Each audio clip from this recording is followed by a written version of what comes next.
Welcome to the Reconnecting Roots Behind the Music podcast. My name is Mandy McCauley, your friendly neighborhood music supervisor. Joining me is Gabe McCauley, our TV show host, and my house bandmates, Dillon Hodges and Heidi Feek. Together we have conversations about the history and stories behind the songs we feature on our television show and Reconnecting Roots music albums, which you can find anywhere you can find an internet. Please enjoy.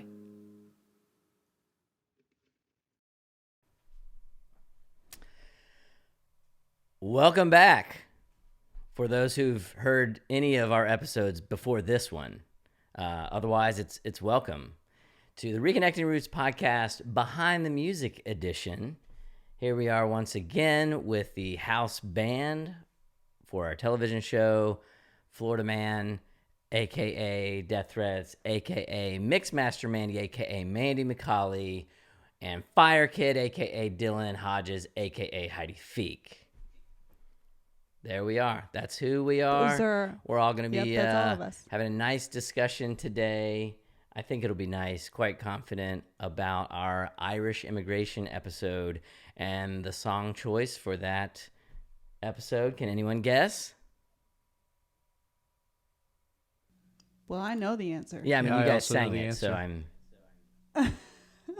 It's Danny Boy. It is. Yeah. Danny Boy, yeah. Yeah. Yeah, so that's what we'll dive into, some history about the Irish, and specifically those who've immigrated to America, and some of them are potentially immigrating back. But more specifically, we're going to talk about that classic Irish-American song, Danny Boy. This would be a perfect time for me to give you a little history lesson on Danny Boy. And I'm actually just going to read the liner notes that I wrote for our vinyl that will be coming out sometime, someday, somewhere. Time machine, Mandy. Let's do it. This song, so strongly associated with Ireland, was brought into being because of Irish immigration to America. Weatherly, Fred Weatherly wrote this as a poem, which once we get into... If you listen to most of our episodes, most of these songs started as a poem and then someone came along and put it to music. But he unsuccessfully published Danny Boy in 1910, but his sister-in-law heard Londonderry Air, the traditional Irish tune, in Colorado after she had immigrated there to Colorado, and she sent the music to him in England. And he adapted the lyrics of Danny Boy to fit the melody. And in 1913, it became one of the most popular songs today in modern history. Would you guys agree with that statement, that it is one of the most popular songs in modern history? Google listed it as the number one public domain song, I think. Really? The number one? Yeah, the most popular public domain song. Wow. I mean, maybe other than Happy Birthday. But I just remember we were looking at a list of public domain songs that were kind of on the popular side, and it was like number one. And as a quick recap, what we do on the show at the end, for those who are not aware, at the end of every episode, the house band performs a public domain song that they have then reimagined for a more modern ear, if you will.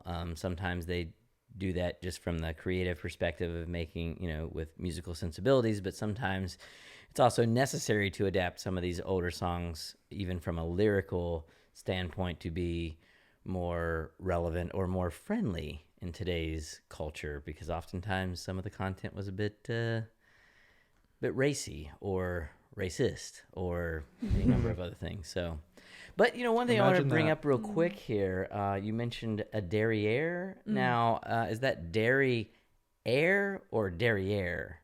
Londonderry. Right. But I mean, and isn't if that anyone's another word for booty? I don't know. So I don't know what that means. I assumed that was, Why? it was like honky tonk badonkadonk, but like London, like Brit version. Wow, they would. Yeah. See, well, so breakfast are you beans. saying dairy like space AIR? Right. Air, the here's, air. Here's what I want to say. Well, I know Londonderry. I get all that. I'm just saying, but it sounds like you're saying Derriere, like it's a hiney. Yeah.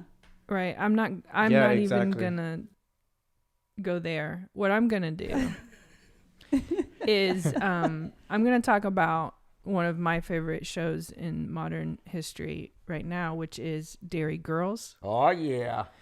Which is just a shortened version of Londonderry in Ireland. And the word Derry is just their, rather than saying Londonderry, you're from Derry. But also they made the distinction in that show. You could tell who were sort of aligned with the Catholics or Protestants or the sort of North and South, Republic, because those who were saying Londonderry was like you were Northern Ireland for sure, right? Yes. Is that right? Did I do it right? I don't know because anyway. I'm actually not listening to you because I'm thinking about what I'm going to say next. That's perfect. So what? Because Londonderry. Next word, air. Yeah. That's what I'm trying to clear up. That's what I'm saying. I'm trying to clear the air. Oh my word. Okay. What did you drink for breakfast this morning? Coffee. Oat milk, not dairy. Yeah. See that? I mean, that's trying to clear the air. I thought she was didn't saying drink Londonderry Air. Watch out what comes out the dairy air. I don't know. Okay, bless we'll this stop. podcast. Okay, I have another history lesson, and this is a personal history lesson. All right. This involves Heidi. Oh. Yes. Okay. Heidi, I'm a bit older than Heidi. Not by much. We bonded over this song. She was in high school. I was a young married woman to this man. And we bonded over that song, and I said, I have a whole CD of different versions of Danny Boy sung by different people. Mm-hmm. And I let her borrow that, and she never gave it back. I was gonna say earlier today, no. And I gave her that one to listen to and a Ben Queller CD. But here's the deal: I'm not mad because the world has changed, and I can listen to every single version of Danny Boy I ever wanted, thanks to another history lesson, Napster, and now Spotify. But whatever. Until they decide that you can't. Until they decide that you can't. But we won't get into that. But then here we are, 20 years later or whatever it is, and now Heidi, me, and Dillon are doing our own version of Londonderry Air. Isn't that funny? Maybe one day somebody will put us on a Danny Boy only playlist. I hope so. Maybe they will.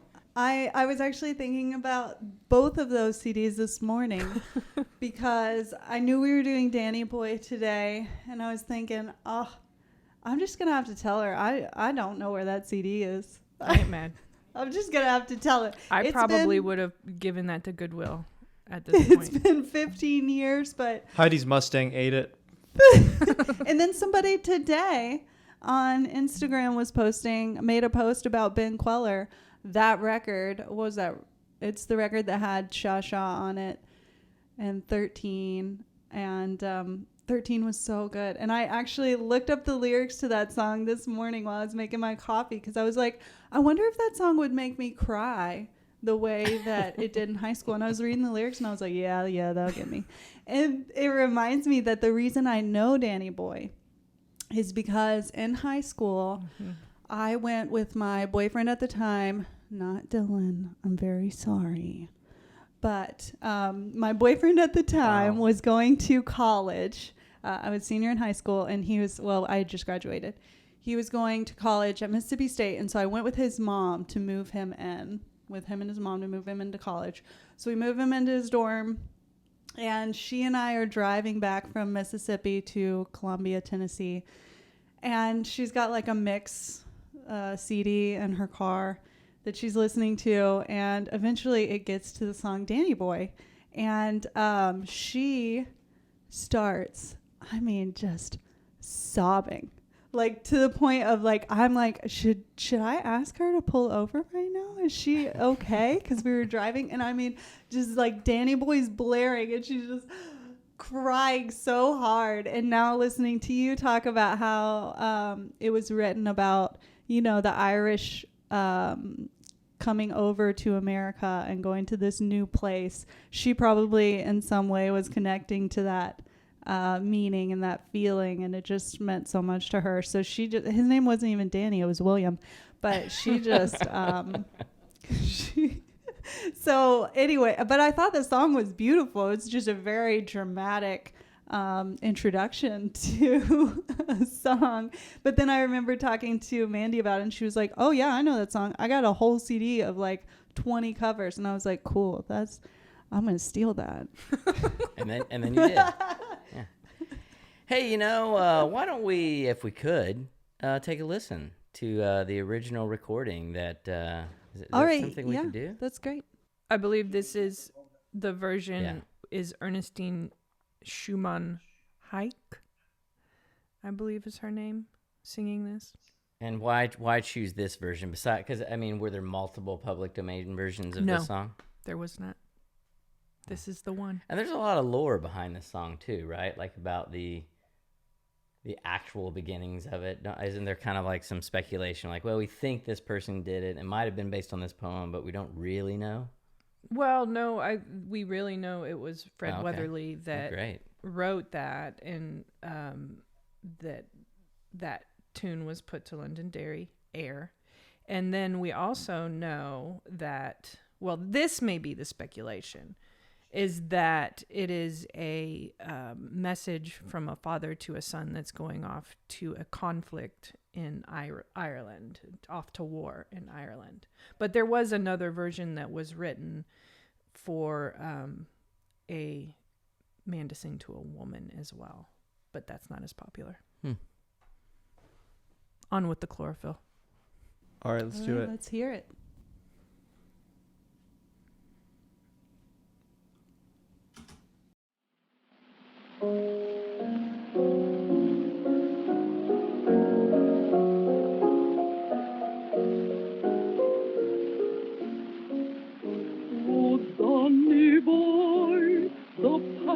The pipes are calling from glen to glen and down the mountain side. The summer's gone and all the roses falling.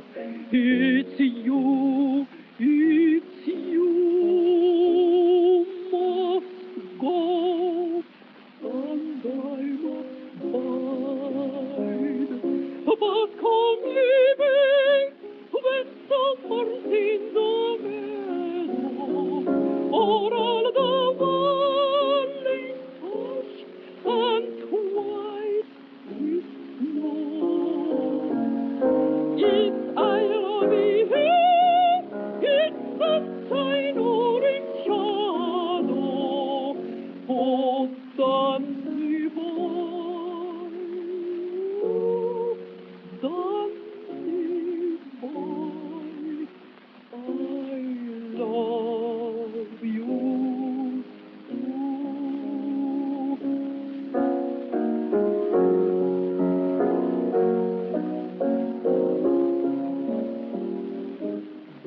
Come ye back when all the flowers dying, when I am dead, as dead I well may be. Ye'll come and find the place where I am lying, and kneel and say an Ave there for me,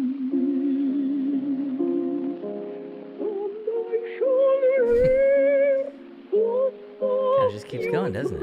tread above me, and all my grief will warmer, sweeter be. For you will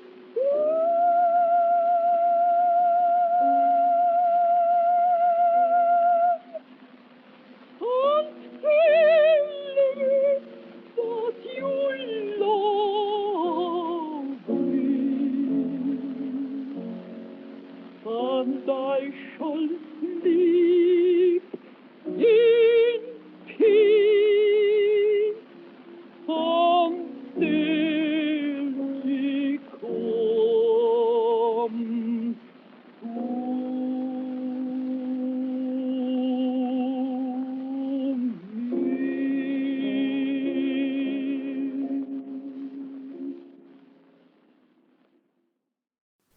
Mama Sauce works with people around the world to bring their print projects to life.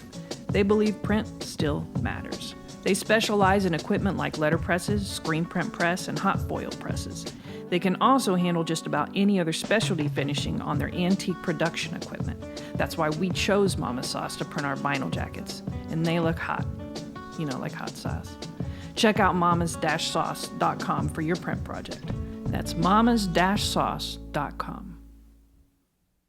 She was getting it.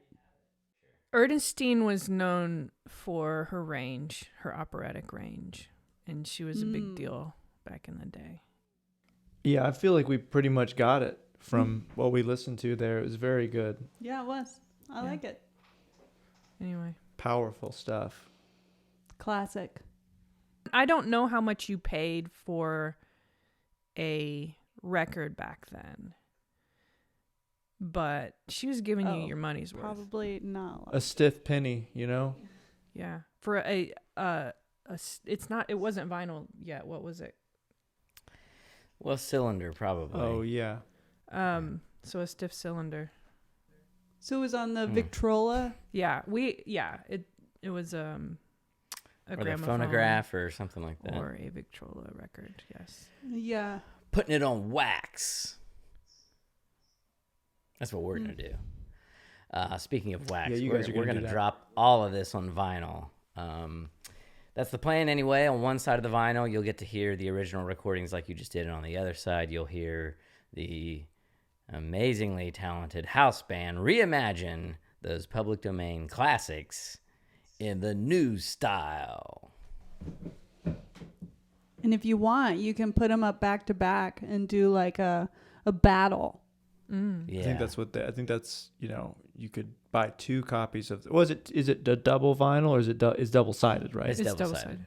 Well, Yeah, so you Right. could buy 2 copies of it and have 2 turntables and then go back and forth between Yeah, them. and you could Yeah. like rate them. You could be like, Right. this one's better, that one's better.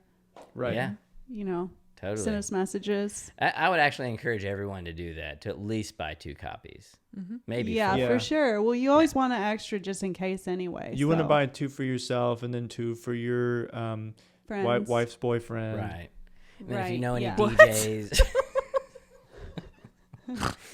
if you know any DJs or anything, you know, they might want a vinyl. Your wife's boyfriend The DJ. is the DJ for sure. He's definitely a DJ for sure. Huh. Interesting.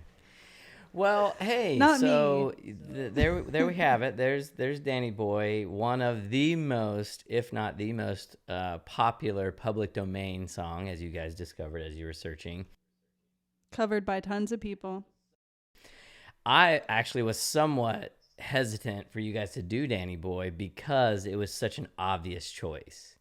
And I kind of wondered, like, Yep. what else is out there? Because, you know, we're trying to, you know, discover things that are unique. And there's so many different people that have already done Danny Boy, as we discovered. Like, here we're just going to be another one in the midst of these bazillions. Thus, some of the reason why you guys approached it the way you did. But why still choose Danny Boy? Because I believe there were other songs about Irishness that were public domain, right? Something that you guys could have found. Yeah, there were, but in my opinion, and this is just mine, Mandy's opinion, you can't do a show about Irish immigration and not do Danny Boy. That's just... Yeah. Okay. It seemed like so much of the obvious choice that it was like, even when you were like, can you do something else? Isn't that, it's like, no, Nope. no, that's what this is. That's what this is for. We have to. It's like asking us to do it. We have to.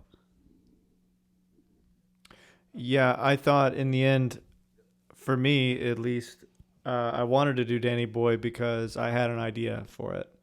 And the idea was that really no instrumentation at all, just an a cappella vocal, because it really is like a vocal song, like you just heard on the public domain recording, though she was accompanied by a piano. To me, it's a vocalist song, and I happen to be married to and in a band with Heidi, who has a really unique voice. And so I had the idea that what if we took Danny Boy and had Heidi sing it solo by herself, and then just went crazy with reharmonizations and stacked vocoders and auto-tune, and just created something that felt organic in that it's just a solo voice, but really artificial as well. And beautiful, because I hadn't heard anyone do anything like that before. Yeah, and it kind of reminded me of that song, just the production idea to do it that way, of that, what is it, Imogen Heap, the where are we, what the hell is going on? It reminded me of that, and I love that. And so the idea of doing that, and then this like really almost robotic or like technology kind of centered vocal was so interesting for that, because it has been covered by so many people for so long that obviously we had to do it in a different way. Otherwise, what's the point in us doing it, I guess? Agreed. Yeah. You want me to play it? Well, first I would like to, let's prep for that. Heidi does this song. Yes. Obviously, you already spoke about just having had some history with the song. You enjoyed the song. You stole Mandy's CD of all the different covers of the song. So we know that you've listened to it. You like it. What place does this song hold to you personally in regards to your own ancestry? You do look as if you could have some Irishness in you. Well, a lot of my family are Carnahans, and they do come from Ireland. However, I have done the 23andMe, and the majority of it was surprisingly not Irish. It was like whatever part of Europe that is. Western Europe. But I didn't really grow up with this song. I mean, I really didn't hear it until we took my high school boyfriend to college. And so to me, my association with this song isn't so much, I mean, it is like a nostalgic memory for me, but not in the sense of like my heritage or anything like that. It's more of like a personal thing of that memory, and then also with Mandy and us just bonding and becoming friends over that and the Jayhawks. So, ooh, girl. I know, rainy day music is so good. So, and we're still friends, obviously. But so Danny Boy is like this weird, like personal song to me personally, but for none of the reasons that I feel like it probably should be. So if you want to cut this out, and now I'll just say like, yeah, the Carnahans came over here from Ireland. Well, I feel like, as we talked in a previous episode about the eternal melody, right? So it's there could be a number of things that are happening, the ways in which songs and music and lyrics relate to someone in all different manners, those expected and unexpected. And so I think lyrics and melody are really cool because I think music can sometimes reach people. And even if I were to write, say, a melody because I had a certain feeling or a certain emotion that I was putting into that, there are some people that will reach, and they will hear that emotion and that feeling coming through the music. And I think that is one of the cool things about music itself. And I just loved that the idea behind this song is, Danny Boy is leaving, and the person who's singing this is very sad. And my first memory was the same idea and the same emotion, even though it's has nothing to do with that at all. And I think that's just so cool. That's music. That's that eternal melody. It just keeps going. Londonderry Air. That's right. Let's take a listen. Oh, Danny boy. Yes. That's good. Oh, Danny boy, the pipes are calling from glen to glen and down the mountainside.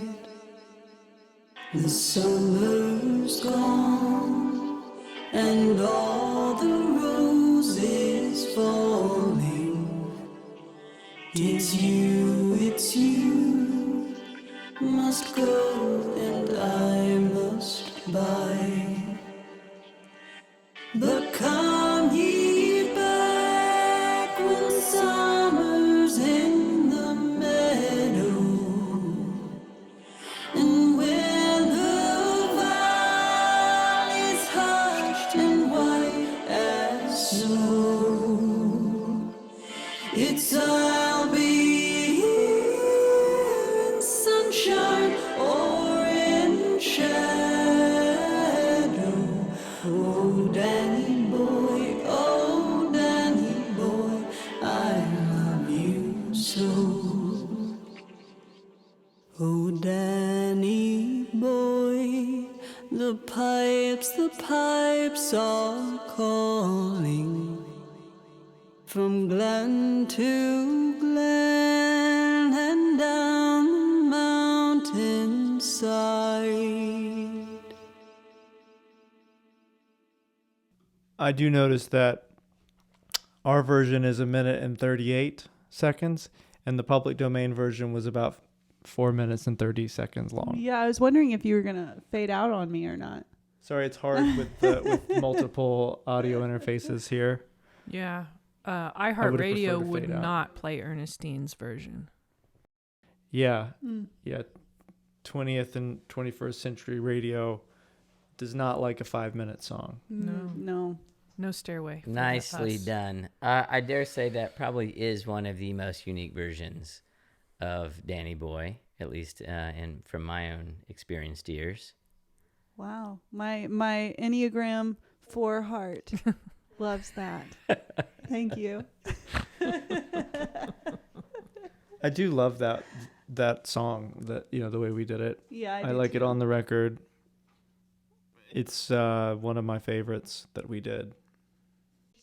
I want to talk about gear for this one and Oh, what yeah, let's was go. used, because you pulled out that, I don't know what it's called, that box. A Voice Live? There you go. Vocoder? Yeah, the vocoder. We used a Voice Live vocoder on this one. So it's not like an analog synthesizer type thing, but for me, the Voice Live has its own sort of weird digital artifacts that I think are pretty apparent on that recording, and I kind of like it. We did try a few different vocoders, but in the end, I thought the Voice Live one sounded the weirdest and had like a real distinct character that I was looking for. And as far as gear goes, that was pretty much it. Yeah, that was it. Because it's a real lightweight in terms of what we used. It didn't really require much. Oh, we also used this really cool instrument. It's called My Voice. Wow. Wow. Yeah. I just wanted to take part in the gear conversation. Yeah. That's good. Well, oftentimes these gear folks forget that there's a humanity to all of this. Okay? It's Thank not you. just about the ones and zeros, guys. Thank you, Gabe. Yeah. Thank you. Some real biology happening. Hey, Heidi, have you ever been to Ireland? I have. I have been to Galway and Dublin. She dated an Irishman at one point. I did, but I actually I've lived a lot of life, folks. I did date an Irishman. I dated 2 Irishmen, but I didn't go to Ireland to visit either of them. I went to Ireland to visit a different boyfriend who was studying abroad in Galway, and I was staying in Vemeldinga in Zeeland in Holland, Nederland, the Netherlands. Mm. So yeah, I was staying there, and I went to Galway to visit a boy, and then we traveled to Dublin. Ireland's cool. Yeah, while you were there, did you have any connection to your ancestral feelings and family, or no. did you sing Danny Boy while you were over there? I didn't sing Danny Boy. I did play a show, but I only played a show in Amsterdam. But Galway is really cool because Townes Van Zandt spent some time there, or maybe Guy Clark spent some time. There was a lot of music, like songwritery kind of connections in Galway. Galway Girl was heard a lot, and I know a lot of musicians that have covered that song. But that town was very, very cool, and we went to the Cliffs of Moher, and it was very beautiful there. Did you see any wild Ed Sheerans while you were there? I did not see I hear they're beautiful. Ed Sheeran captured in the nature. wild. I think he lives in England, and right outside of London. He lives where Alice lives, in that town. Oh, Yeah, not to Yeah. be confused with Londonderry. Okay, these are 2 different places, Dillon. did you visit any London dairies? I didn't know, and I also didn't visit Derry. Yeah, that's a different That's spot. Good. Yeah, it's a little confusing, but Yeah. Ireland's gorgeous. It's so the thing that really blew my mind, being in Europe, is mostly that like America is so new. Like the houses that I would just like, my friends that I stayed with in Holland, their house was built. I can't even remember when it was built because it was just such a dumb long time ago that I was just like, my brain doesn't really, it can't imagine that, because my dad has an old house. It was built in like 1890, but that's nothing compared to just like a neighborhood house that was built in, 1597 or something crazy, Yeah. Things are much older there, and there's a lot more history, and I don't know. It's just, it's a cool place to be. It's a cool place to visit for sure. Now you guys went. We did. We've been a couple times, but specifically we were there for the episode, and it was an interesting one because the entire show is about American history. So why go to Ireland? It was a little bit of an experiment, I suppose. I kind of had a vision for every episode or every season having one episode where we would go beyond America to sort of trace back something further that connected to America. But we're probably not going to do that. Of course, costs and COVID and all those things make that more complicated as well. But the Irish one was, first of all, I have some specific connection myself, just in regards to heritage and family and things like that. But also, in America, I think the Irish immigrants were one of the more recent waves of immigration. And so it's a little bit more easy for us to connect to that recent sort of wave of Irish immigrants. Not to say there weren't other massive waves of people groups that were coming here, but that one seems to be one that's pretty identifiable with most Americans. They sort of understand and relate to the Irish, and there's just a lot. I think there's 30-some million Irish Americans, like those with Irish descent living in America, and there's only like 6 million people living in Ireland. So it's pretty fascinating to think about and for whatever reason, the pride that comes from Irish Americans is pretty astounding and pretty, it's part of our pop culture almost. I mean, with St. Patrick's Day. Yeah, they're fighting Irish. Yeah, it's just become Notre Dame. Yep, it's a thing. Anyway, that's Danny Boy. Mandy, I love it. Good job, Hyde. Yeah, good Thank job, you. Heidi. Thank you very much. You want me to say something? yeah. I also dated an Irish boy. Oh, why didn't we? You say did? How'd it that? go? Married him? This is good. How'd I- it go? Well, I didn't marry him. Well, yeah. Oh, I thought Gabe obviously. was Irish. I still love him very much. Kind of Irishy.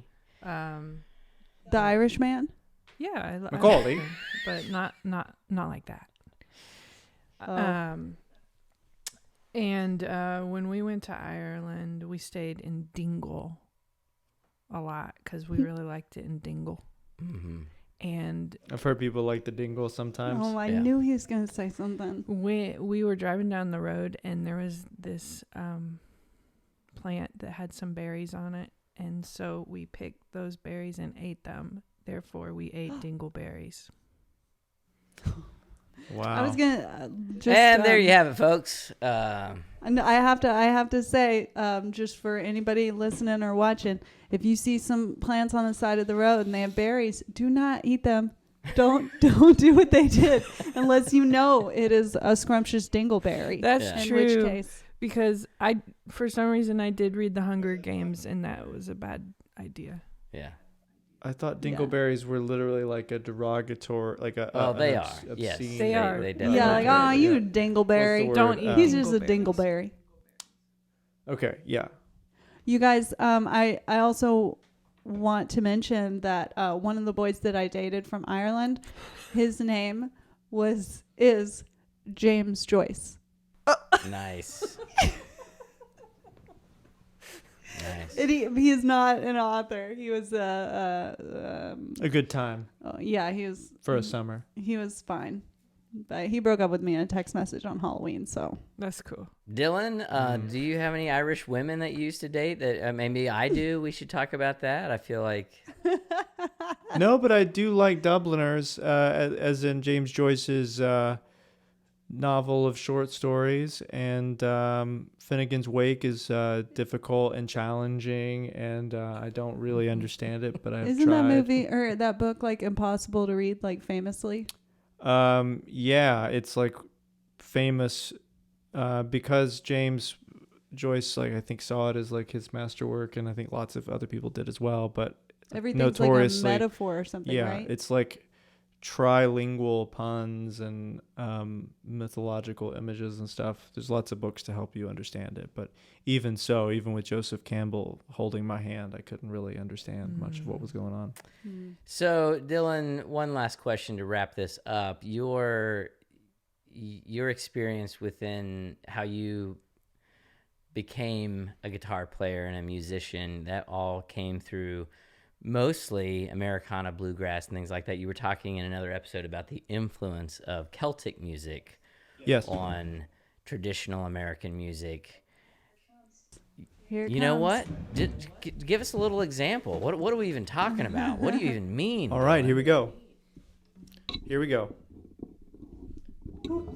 Let's do a couple things. Let's do a reel first. Let's do Temperance Reel.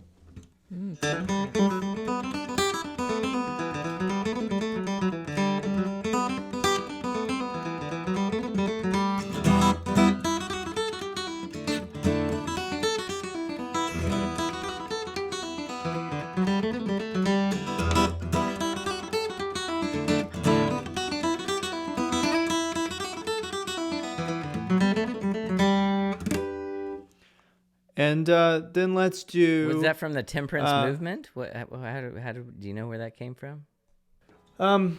Well, I imagine it's more to do with temperances and peace and calm. So prior to the alcohol related. Yes. Well, that was movement nice. of So you're America. saying that's Celtic inspired, and that's part of what influenced Americana and bluegrass It's Celtic. music. It's Celtic music, so that's in 4/4, and then there's a jig, you know.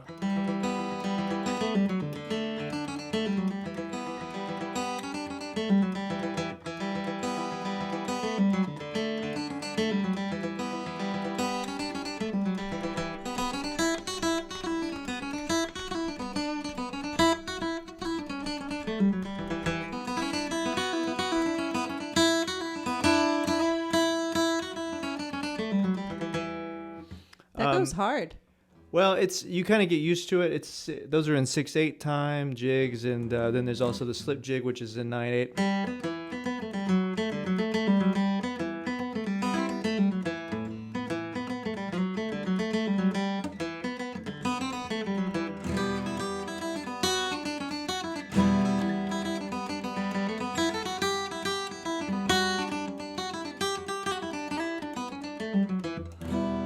So I was really influenced by Celtic music, and I know a lot of the traditional Celtic songs. I was in a band. My first ever, performance trio was a band called Kesh, and I was probably 13, but we played professionally, and we had an accordion player who also played fiddle, and then someone who played mandolin and acoustic guitar as well. And we gigged around and played all the traditional fiddle tunes. We did not play Danny Boy, however, but there's a lot of Celtic influence in folk and Americana and bluegrass music. We play a lot of their songs like St. Anne's Reel, Temperance Reel, like I just played. There's a lot of crossover. A lot of people play both. When I was in Ireland, one of the things that we would do for fun, and we did it all the time, is go to any pub, and there seemed to be at every pub that we went to a 3-piece band playing these sorts of things that you're playing here. And it felt like being in like downtown Nashville, where there's like honky tonk bands, except it felt so much more real, because it would just be like 3 very old guys just drinking beer and playing these, like getting it, like going super hard. And that's just what they do. It's awesome. It's so cool. I would think maybe in like movies and stuff you would see that, but or in the basement of the Titanic. Yeah. When they're all dancing on tables and stuff. Yeah, but that was real. I did see that. I know it's anecdotal and it's just me and my one experience in 2008, but you know what? It was awesome. No, we experienced some similar things. In particular, there was one pub in Dingle we went into, and it was just a quiet evening. It's very in contrast, particularly in some of the more country, when you get away from Dublin, you're a little bit more in the country, away from the city. You go into some of these pubs, and they're quiet to some extent, potentially. I mean, it kind of depends on the evening and who's there, because sometimes it could get pretty rowdy. But I think it's primarily because there's no loudspeaker blasting music in your face, and there's no TVs. And it's like an old house, Yeah. and they have these little snugs, right? And they like go in. Yeah. And so we're just sitting there drinking, and the guy there was a guy there, and he would just go behind. He would be like, "Hey, give me that guitar." What I'm saying, there was a guitar like hidden behind the bar, and some old guy, unexpected, just sitting there, perfectly quiet. All of a sudden, hand me that guitar, and then boom, just starts busting out. Just him, but he's singing like he's not trying to perform. He doesn't get up on a stage. He's just doing it, and like. Yeah. Whoever wants turns around, they're listening. The other people are just minding their own business, and then he kind of gets done, and the guy next to him like, "Hey, hand me that guitar." Just kind of starts getting passed around. So casual, so just like this. I'm doing this for the sheer pleasure and for myself, right? Like this is music that I want to play, that needs to come out. I have a heart for this. It wasn't about a performance. No one was paying him to be there. It was just his evening. He's like, I got a song on my heart, and I better play it for everybody who wants to listen. Here we go. Yeah. It was great. That's so cool. Yeah. You're saying he wasn't doing it for the gram? No. Huh.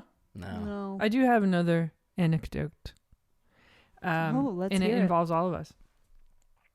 There was a night we were all sitting around the fire just playing songs, and there were some people there that were involved in the movie that we worked on, Finding Josephine, and Boris McIver, the actor. You may know him from some things, but I just recently saw him on an old episode of 30 Rock as an Irish guy. But yeah. But do you remember that? Like, we're all playing songs and stuff, and then just out of nowhere, he just busts out Danny Boy a cappella. Of course, we were around the campfire, and it was almost aggressive. Yeah. Oh, It was like I one forgot step away this. from being rude, but it was just the most charming thing. And then it was beautiful. Yeah. Yeah, it was beautiful. Yeah. It was one of those things like we're all just sitting there, and he's like, "Oh, Danny boy," and it was awesome. Yeah. I love Boris so much. All right. And on that note, Irish immigration episode, Danny Boy, Good work, guys. I feel like we really had some nice talks. Good. Sláinte. Cilantro. You can visit reconnectingroots.com to buy our Season 2 vinyl. Side A has the old-timey recordings, and Side B has our reimagined versions of the same songs. You can also find out how to watch our show on real live TV or on the internets at reconnectingroots.com. Thanks for listening. And I guess to make it look like we have meaning in this world, you could like and subscribe or leave nice reviews wherever you're listening to this podcast. Apparently right now, that's what success is supposed to look like. You know what? Make your own choices. Maybe go outside and experience nature.